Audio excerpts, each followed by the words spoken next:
We are in chapter number 3, which is economy and economic entities. Okay, so let us move on. In this chapter, we will study what is economy, and we will see what are basic economic entities, their relationship among themselves, and their importance. Okay, so the meaning of economy is uh, it is actually a distribution of goods and services with a view of satisfying human wants. So, economy is an arrangement or a system which focus on distribution of goods and services with a view of satisfying human wants. Okay, now definition. Definition of economy.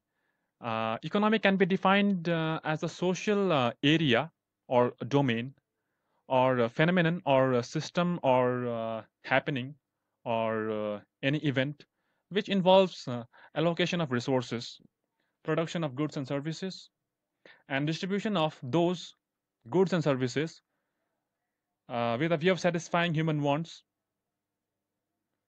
through economic agents. So, economy can be defined as a social domain. Social domain means social area or a physical location or place. That is like Kalimpong can be taken as a social area or domain, like Siliguri, Darjeeling, Bangladesh, okay, India, Pakistan, China. This can be taken as a social domain or phenomenon, which means a system which prevails in a particular area, okay, which involves the allocation of resources. By allocation of resources, we mean the acquisition and the utilization of resources which are available in nature. And those resources are used for the production of goods and services. And by this production of goods and services, we create the utility. And we all know that utility is a want satisfying power of a commodity. Okay. And these goods and services are distributed among the group of people through various economic agents to satisfy their human wants. By economic agents, we mean business firms and the commerce in general, that is through trade. Uh, Examples are distributors, wholesalers, retailers, and other big chains like Spencer's, Big Bazaar, or Reliance Trends, whatever. Okay, these economic agents fall under the supply chain, which we will discuss in later chapter. Okay, now there is a misconception among the people that economics is only uh, seen as a science of bread earning. Okay, no, it's completely wrong. Economics is not only a science of bread earning, but it is also about how the bread was produced and how the bread is distributed to the society and its people for the consumption process. So let me show you this picture. As you can see here, that the bread is obtained from wheat which is further processed and converted into flour, and this flour is processed and is turned into a bread. And the bread is now sold in the market through various retail shops and other means for the final consumption of consumers. And this cycle of production, okay, distribution, and consumption, it goes on and on. Okay, now let us see this cyclical movement of goods from one place to another, or this cyclical process of production, consumption, or distribution as further. Okay, but before that, we must know these two terms, employer and employee. So, employer are those who provide job to the society or the people. Okay, and employees are those group of people who take the job. Okay, so as you can see here in this picture that I have depicted, that this is a factory, let us suppose that, and this is an owner. And now this owner is the employer of the factory, and this employer, he needs workforce or the labor force in his factory. Okay, he needs the labor.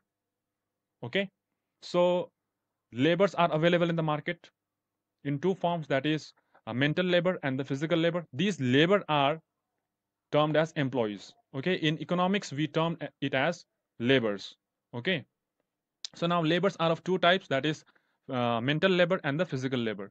Mental labor are those labors who provide the mental uh, support to the factory for its functioning. Okay, and the physical labors are those labors who provide their physical strength. Okay, the mental labor. But if we closely look at the bus driver, he is serving thousands of people at the same time. Okay, uh, now a person is able to earn his income by working for others because the services he performs are useful to them. Yes, a person is able to earn his income by working for others because he is providing services to the others, and these services are directly and indirectly useful to other people. Okay, now let us move on to the other section.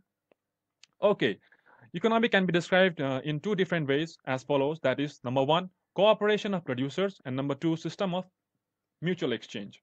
Now, technology being in the center, uh, that is, technology being constant, okay, at each stage of time. So let us describe this one, cooperation of producers. So there are numerous producers in the market. By producer, I do not mean a film producer. By producer, I mean those who produce goods and services in an economy. Okay, so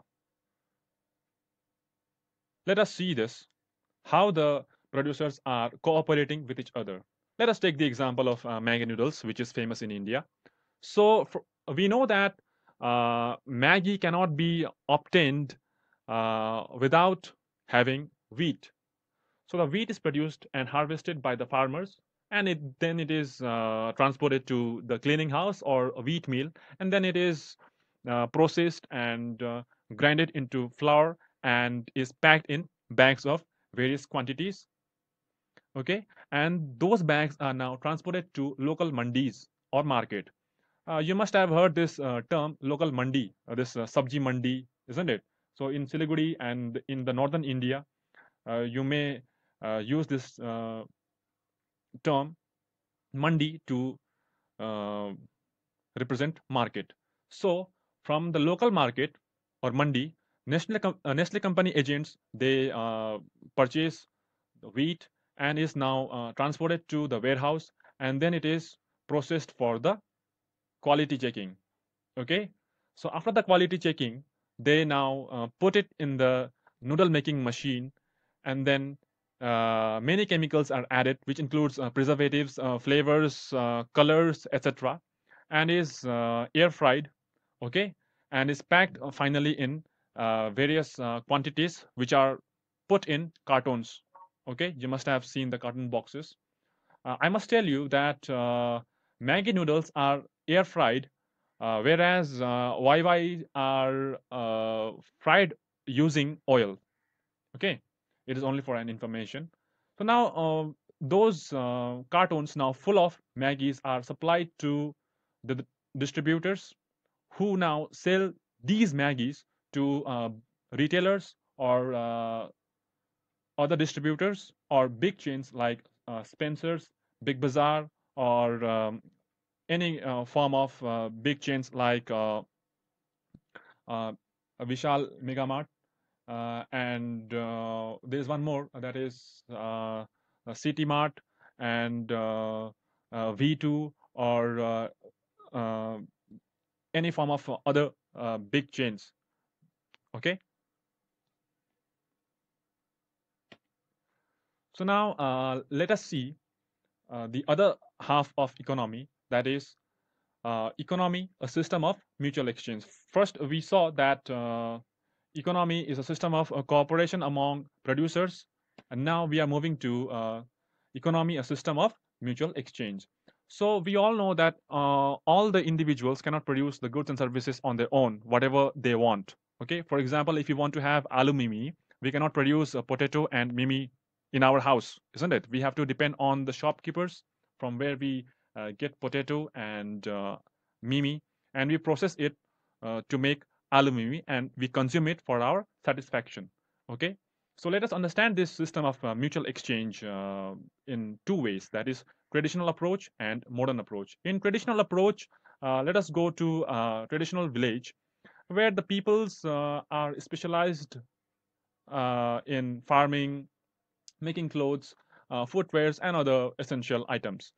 Okay, and they never used money at this point of time because money was not invented.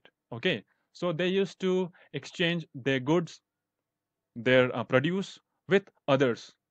Okay, so to satisfy their wants. For example, if I have rice and if you produce pulses or dal, then I will exchange my rice with your pulses or dal, and then you will exchange your dal or pulses with my rice. So to have lunch or dinner properly. Let me show you here in this picture that, okay, let us just, okay, let me show you this one.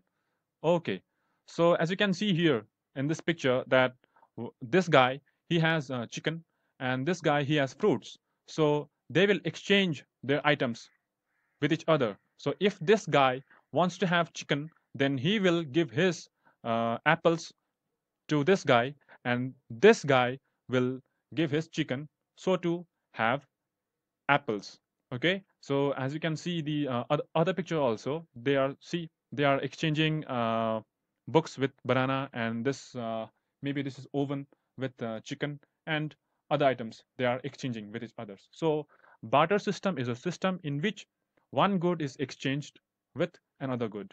Okay, there is one more system which is known as monetary system, because barter system, it had many flaws. Okay, it had many disadvantages, because when one good is exchanged with another good, their value exchange, okay, or the exchange of sorry, the exchange value was differing. Okay, 1 kg of rice and 10 meter of cloth cannot have the same exchange value. So the barter system was no longer used. And after the introduction of money in around 5000 BC, they started using money as the medium of exchange. And this system is known as monetary system. Still, today, uh, we are using monetary system. Okay. And in some parts, the barter system is also followed, but still, it should be noted that it has many flaws in it. Okay, and we are using monetary system since we are in the modern world or in the modern economic system. Now, economy can be further classified into two categories, that is simple economy and complex economy. In simple economy, the individuals, they are specialized in producing commodity. By commodity, I mean goods and services. Okay, I have explained this already in class, that commodity is equals to goods plus services. Okay, so these commodities are now traded for other products that he needs. Okay, so just as I explained here in barter system, that one good used to be exchanged for other good. So the same thing is happening here in simple economy also. Okay, that they are using the barter system, but it should be noted that there was division of labor. Okay, why we had a division of this labor? Because different people, they used to choose different jobs or different profession at that point of time, and they used to produce different products. Okay, farmers, they are producing agricultural products, and the hunters, they are producing the milk, sorry, the meat products. Okay, and the cobblers, they are making footwears. Okay, the cloth merchants, they were making clothes, and so on. So there was the division of labor. Now, if a person is producing or making one particular commodity for a long period of time, okay, then he will specialize in it. Okay, so this brings specialization of labor. For example, if you are making mobile phone, let us suppose that. Okay, if you are making mobile phone for say 5 years, so you will be specialized in making mobile phones and repairing it, isn't it? Because um, all day long you will be playing with mobile phone, isn't it? Making and repairing it. So now you will know each and every part of it. Okay, so this brings specialization of labor. So in simple economy, we saw that there was division of labor, which leads to specialization of labor. And in simple economy, we used to follow the barter system of exchange. Now, in complex economy, uh, we can see a high degree of mutual interdependence. That is, the persons or the producers, distributors, and the consumers, they are highly interdependent on each other for their satisfaction. Okay, so now let us see the basic features of complex economy, as I have prescribed here, that there are four complex economy features. Number one, high degree of division of labor. Now, what do you mean by high degree of division of labor? As we discussed here in the simple economy or in the barter system of exchange, that there used to be farmers, cobblers, okay, cloth merchants, and that was the division of labor, isn't it? But in complex economy, we can see that there is high degree of division of labor. Now the farmers are now categorized further, that if a farmer is producing rice, then he will only produce rice. If he is producing only vegetables, then he will only produce vegetables of one kind. And if a cloth merchant is producing clothes, then now it is now subdivided into two categories. That is, mm, one will produce only men's garments or clothes, and the other one will only produce women's. Similarly, the division of labor is now further subdivided into small categories, and which leads to specialization of labor. Now, production process is also divided into a number of small tasks. For example, this again, I'm repeating this example of production of mobile phones because this is a suitable example to explain you that each and every single part of mobile phones are produced separately. Okay, they are produced separately in different sections of a factory, and are finally assembled and made a compact mobile phone that we can use.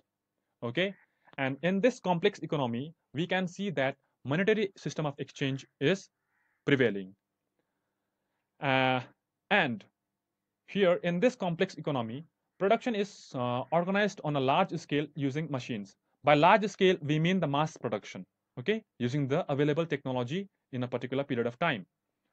So to get the optimum utilization of division of labor. So as we already saw that division of labor is further subdivided, okay. So to maximize the division of labor, we use technology or machine, so to engage oneself in the mass scale production or large scale production. Now, domain of economics. By domain, we mean area. Okay, so let us see what are the areas of economics. Economics is concerned with large variety of economic issues. By economic issues, we mean those issues or events which are related with economy. For example, poverty, okay, unemployment, okay, the tax related issues, okay, monetary issues, uh, the distribution pattern, demand pattern, supply pattern, okay, etc. So now these economic issues are further related to economic activities. By economic activities, we mean those activities by engaging oneself, a person uh, earn his livelihood. So the economic activities can be your business, profession, or employment, or any other form of economic activity which involves the service sector. Okay, so economic activity uh, refers to the use of scarce or limited resources for the production of goods and services to satisfy human wants. So, in economic activity, we use the scarce or limited resources for the production of goods and services to satisfy human wants. And it should be noted that the center stage of or the central concept of economic activity is to satisfy human wants by producing goods and services. As we can see here in point number 4. Now, production and consumption of various goods and services are decided by the individuals. Okay, so the consumption of goods and services are decided by individuals because the individuals they decide how much to consume. Okay, but how they are defining how much to produce in an economy, because this production is dependent on consumption. The more the consumption, the more the production. Okay, so since the individuals they are controlling the consumption completely, so they are indirectly controlling production also. And finally, economic activity is a human activity, and in each stage we can see the involvement of humans. And now let us move on to the next section. Okay, basic economic entities in an economy. We have three basic economic entities. Okay, households or consumers, and the other one is firms or producers, and the third one is government. Okay, in economics, households and consumers they can be used interchangeably, and similarly firms and producers. Okay, let us see what are these. Okay, households or consumers.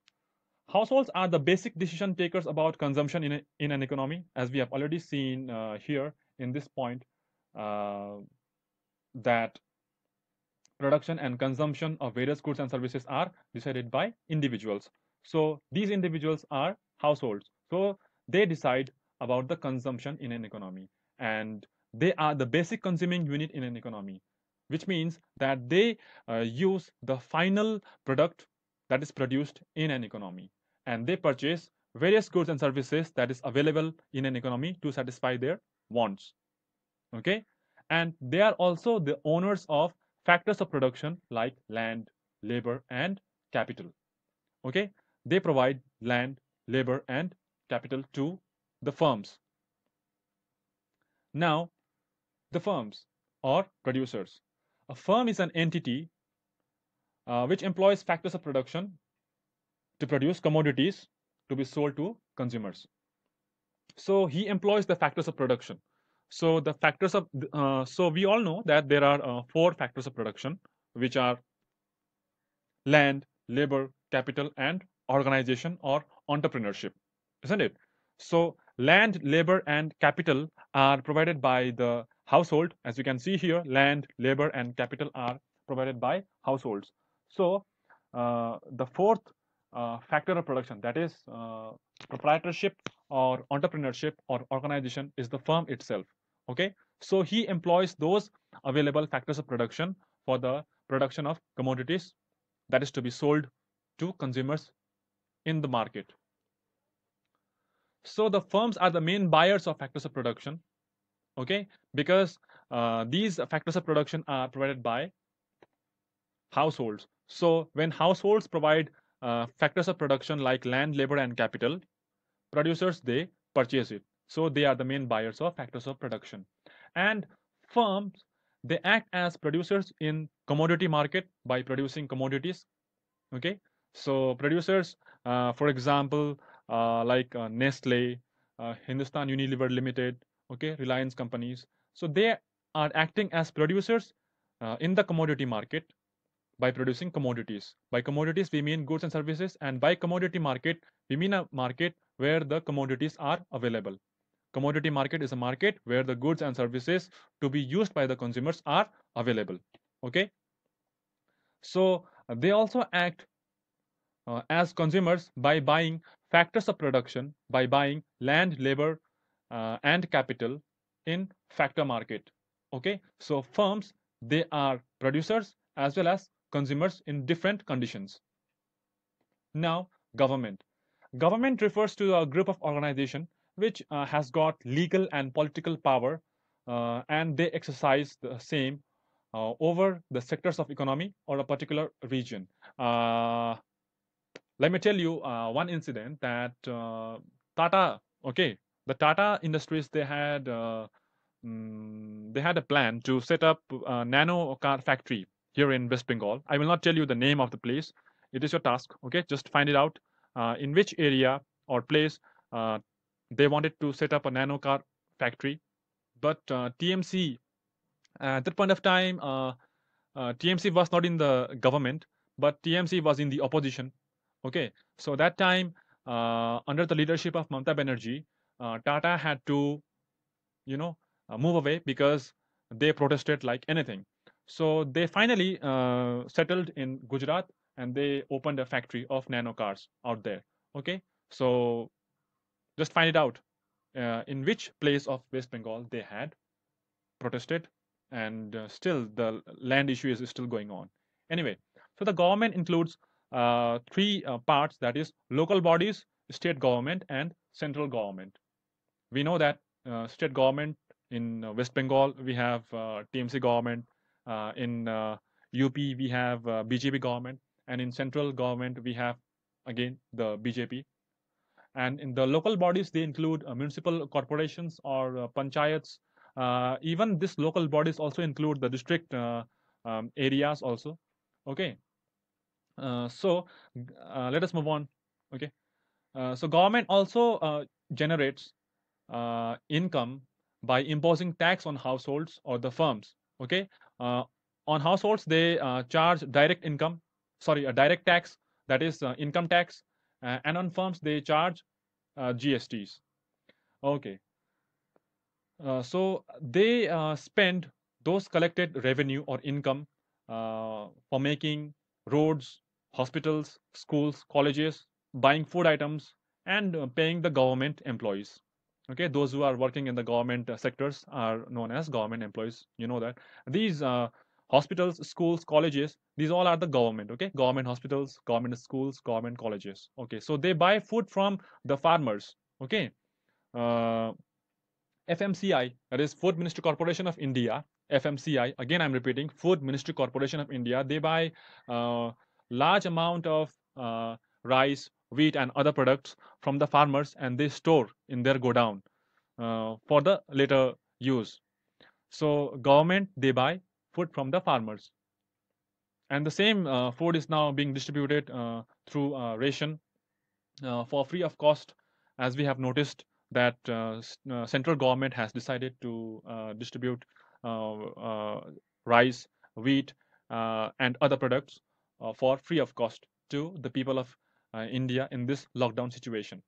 Anyway, now let us see this purchase of cloth, okay, electronics, food items, and the payment of employees are known as government consumption expenditure, because these consumption expenditure are recurring in nature and it is recurred every month. But when they purchase machines, tools, plants, construction of railways, roads, etc., are known as government investment expenditure. By plant, we do not mean a green plant or whatever we study in the science chapter, but by plants we mean the big machines, okay, that is installed in the factories for the process of production.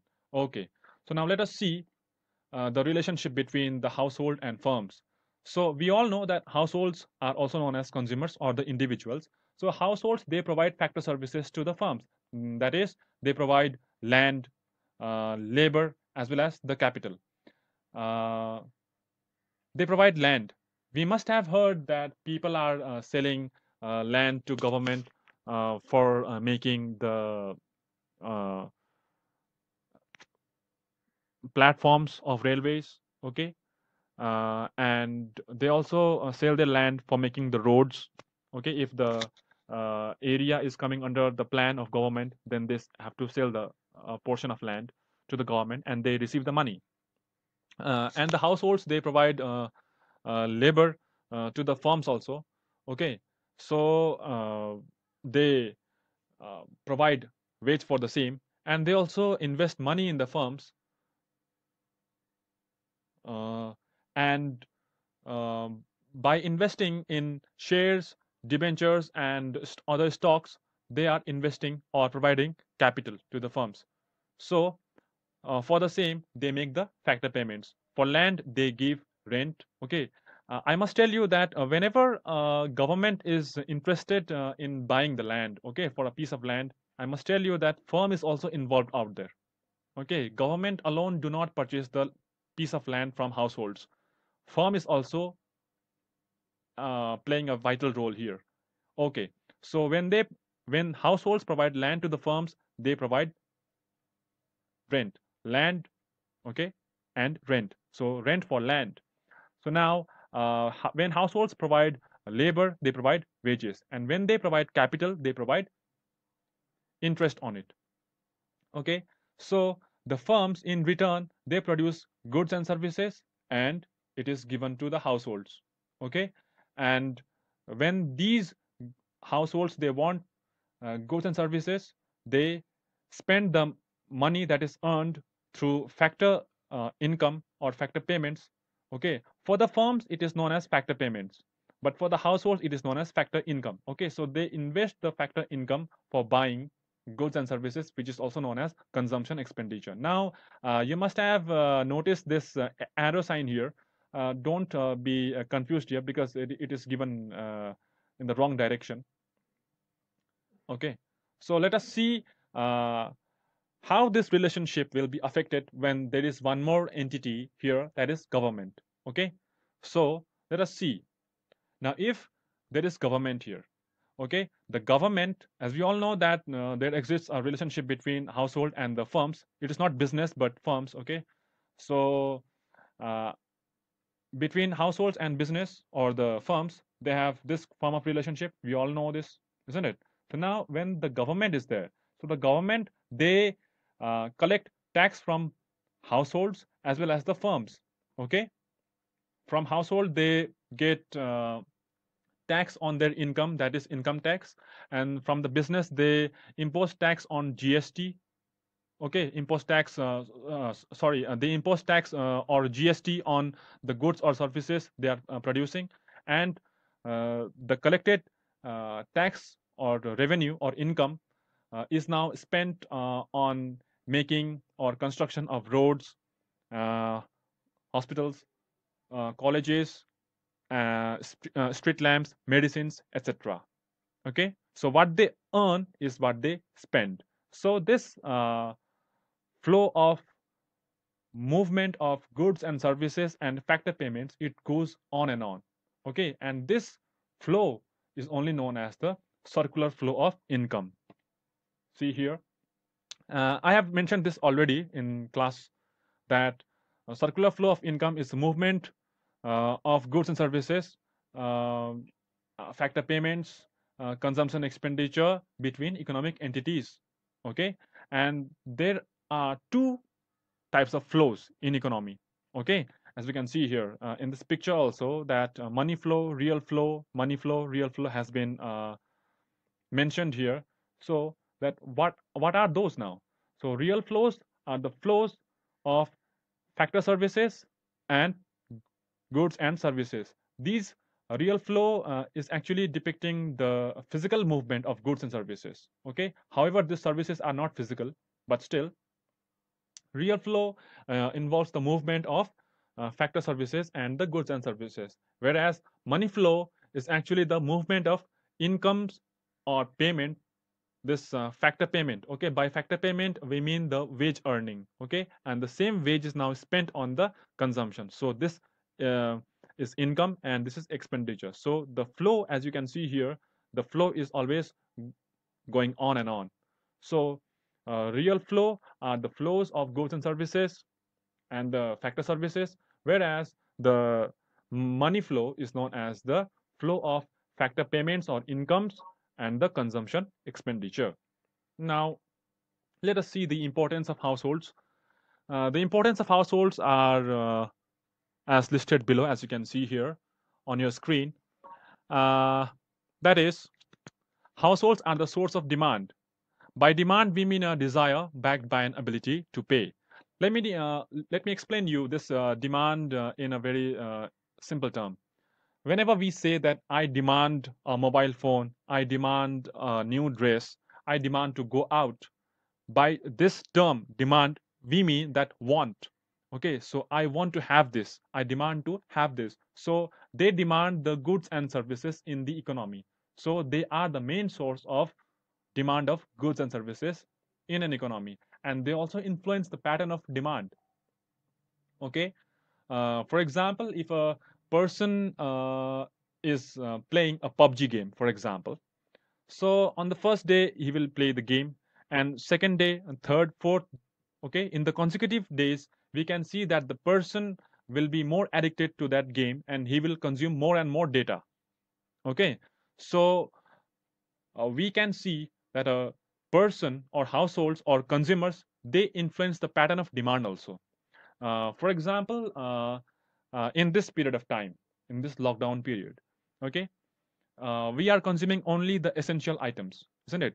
Food, cloth, and shelter. We are spending our income on these items: food, cloth, and shelter. We are not spending money on our luxurious items. We are not spending money on buying anything online, or maybe we are not spending money on traveling, or the unwanted expenditures we are not doing right now, isn't it?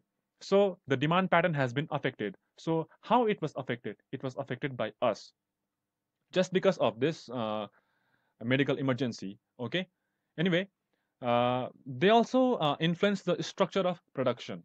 So how they affect it? You must have noticed that in factories, the production of goods and commodities and other services are produced according to the demand that is in the market. So when there is demand, when there is high demand, they produce more. The more the demand, the more the production. Okay, but if there is less demand, then they will produce less items. uh, just like the present situation. In the present situation, people are traveling very less, isn't it? Only when necessary. So there is less production of oil products, I mean the petroleum products. Okay, so when the lockdown will be over and the people will be back in their normal life, then the production of petroleum products will also increase, because the demand will increase at that point of time.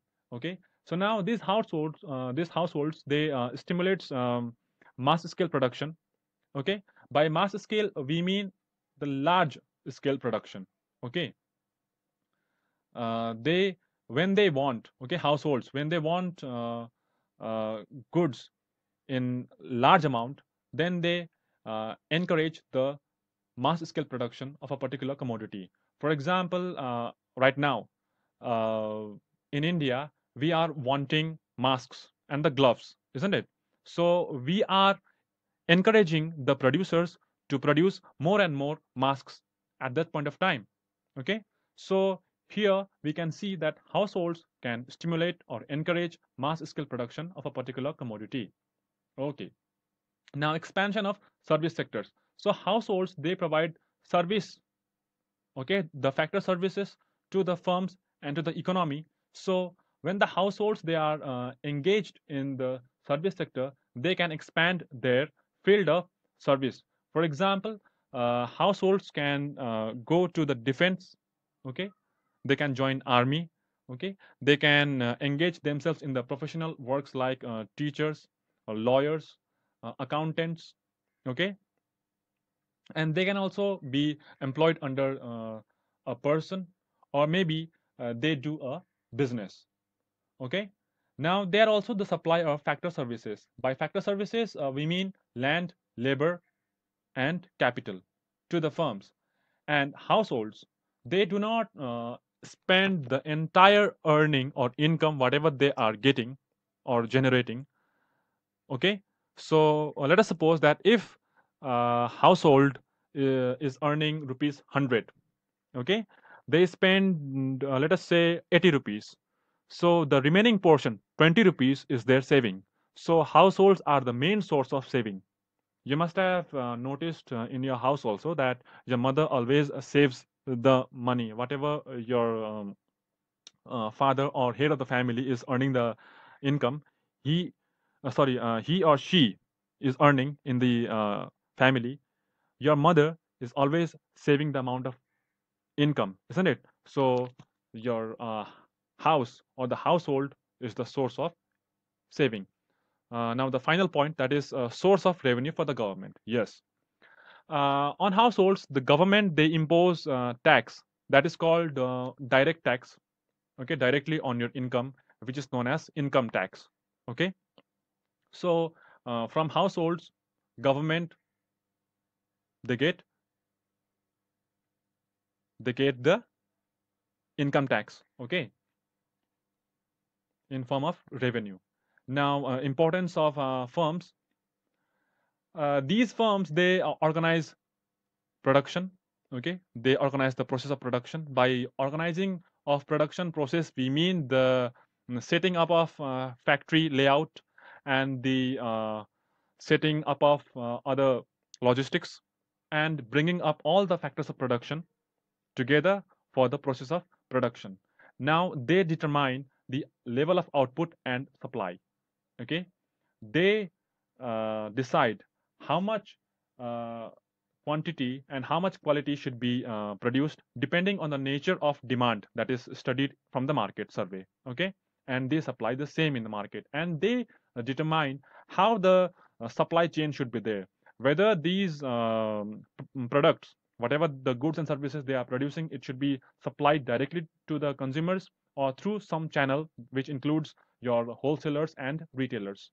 Okay, you must have seen somewhere in the outlet that factory price or directly from the factory, isn't it? So these are actually a chain in which uh, producers and consumers are directly related. Producers, they produce and directly they give to consumers without adding further charges. Okay, some amount of tax always involved out there. Anyway, now method of production. They decide, firms, they decide method of production, and the mode of production or method of production are two types. That is capital intensive and labor intensive. By capital intensive, we mean such a mode of production in which uh, high amount of capital is invested, and labor intensive mode of production is a mode of production in which the labors are highly used. Okay, so they are the source of demand for inputs. By inputs, we mean the factors of production. Since households are the supplier of factor services, so these factor services are demanded further by the firms. So they are the uh, source of demand for inputs or factors of production. Now the firms also decide on what area and how much should be invested. So they are the basic investment decision makers. So they decide in what area, on what machine they should invest their capital or amount of money. Okay, now the firms are also the generators of employment in economy. The large number of firms means large number of employment. The more the firms, the more the employment. The large the number of shares, okay, the large the number of shops in market, we will have more number of employment. Okay, now let us move on to the other importance, that is export earning. Now the firms, they are uh, producing goods and services and are exporting the same to the foreign countries and companies also. For example, in India, we produced hydrochloroquine in large amount, and the same was supplied to USA, UK, and other countries, isn't it? So the firms are the main source of export earnings. By export earnings, we mean the earning of foreign currency. When we supplied hydrochloroquine to USA, we earned dollars. Okay, so they are these. The firms are the main export earnings, or the firms are the main source of foreign exchange earnings. Okay, and as like in the household, they are also the source of revenue to the government. Okay, now government, finally. Government are the bodies which regulate the function of economy. They decide how the economy should function. As I explained in class, that India is a mixed economy, and USA is a capitalist mode of economy, and China is a socialist form of economy. So they decide how the economy should function, which includes all the possible measures of implementing tax and other control over the uh, functioning of economic activities, okay, over a region. So uh, they ensure that the public goods are produced in the economy. If there was only firms and household, then obviously it would be the exploitation of households, because the firms, in order to earn the profit, they will only produce those items which yield them high amount of profit. But since the government is present, they ensure that the public goods are also produced by the firms. For example, railways, waterways, airways, public hospitals, okay, public schools, uh, medicinal items, okay, food products, and other essential items, okay. And they are also facilitating and producing the economic and social infrastructure in the economy. They ensure that the economic infrastructure, which means the logistics, that is transportation, okay, communication, technology, banking sectors, okay, education, health services, they are providing. By infrastructure, we mean an arrangement through which the economic activity is conducted and the goods and services are being moved from one place to other place. And by social infrastructure, we mean the social uh, social, what do you say, you can say that the social observations and the social obligations and other social measures to be followed by the government. Okay, now let us move on to this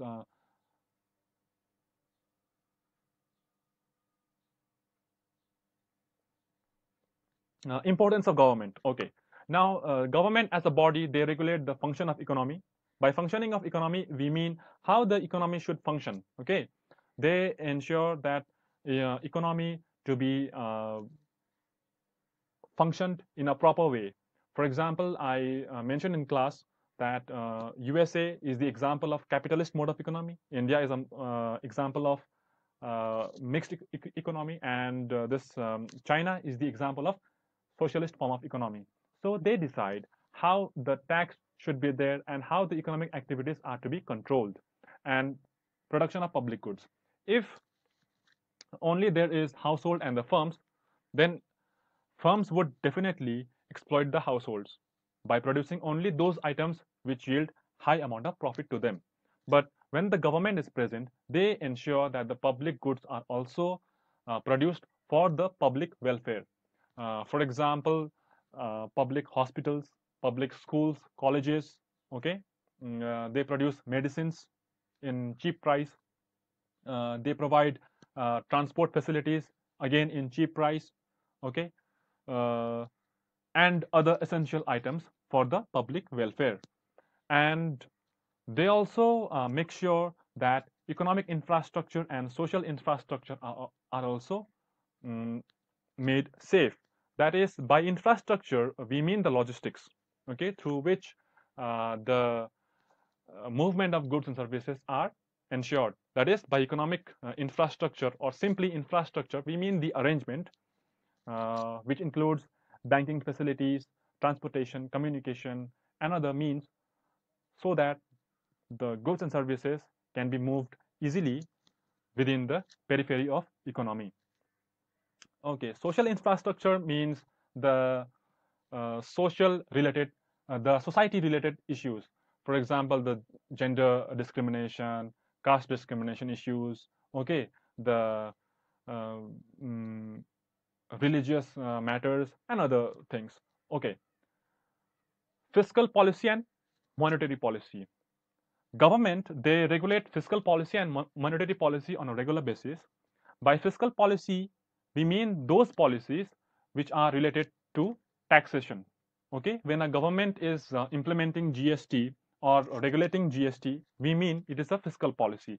For example, if government has imposed high amount of tax on exported items, it is actually a fiscal policy. If government decides to cut down corporate tax and income tax, it is called fiscal policy. And now the monetary policy are those policies which are related with money issues. For example, if bank allows 0% interest on home loan, then it is a monetary policy. And monetary policy are also involving the disinvestment. Okay, you must have heard the Air India is to be sold, okay, by the government. So this is known as disinvestment. And monetary policy also involves the production of or issue of currency notes in our country. Now, government, they ensure that the income inequalities are also dissolved, because in economy there are section of people who are very rich and some are very poor. So the same inequality, this income inequality, is also known as economic gap. Okay, the gap between the rich and poor are known as economic gap. So this economic gap is to be shortened, and government works on it. And they also assist the working class. By working class, we mean the middle class section of society. So how do they assist? Let us suppose that a cylinder of gas costs rupees 1000. Let us just suppose that. Okay, so household, they have to pay 1000 for one gas cylinder. Okay, now the government, let us suppose that the government are giving 300 rupees as a subsidy. So this 300 is supported by the government, but the actual price of gas cylinder is ordinance of government. Okay, now government as a body, they regulate the function of economy. By functioning of economy, we mean how the economy should function. Okay, they ensure that economy to be functioned in a proper way. For example, I mentioned in class that USA is the example of capitalist mode of economy. India is an example of mixed economy, and this China is the example of socialist form of economy. So they decide how the tax should be there and how the economic activities are to be controlled, and production of public goods. If only there is household and the firms, then firms would definitely exploit the households by producing only those items which yield high amount of profit to them. But when the government is present, they ensure that the public goods are also produced for the public welfare. For example, public hospitals, public schools, colleges, okay, they produce medicines in cheap price. They provide transport facilities, again in cheap price, okay, uh, and other essential items for the public welfare. Government also ensures economic and social infrastructure. By economic infrastructure, we mean setting up of banks, transportation, communication, and other means, whereas social infrastructure is a subset of the infrastructure sector, which typically includes assets that accommodates social services, which includes hospitals, colleges, schools, universities, even the prisons where the criminals are kept. Okay,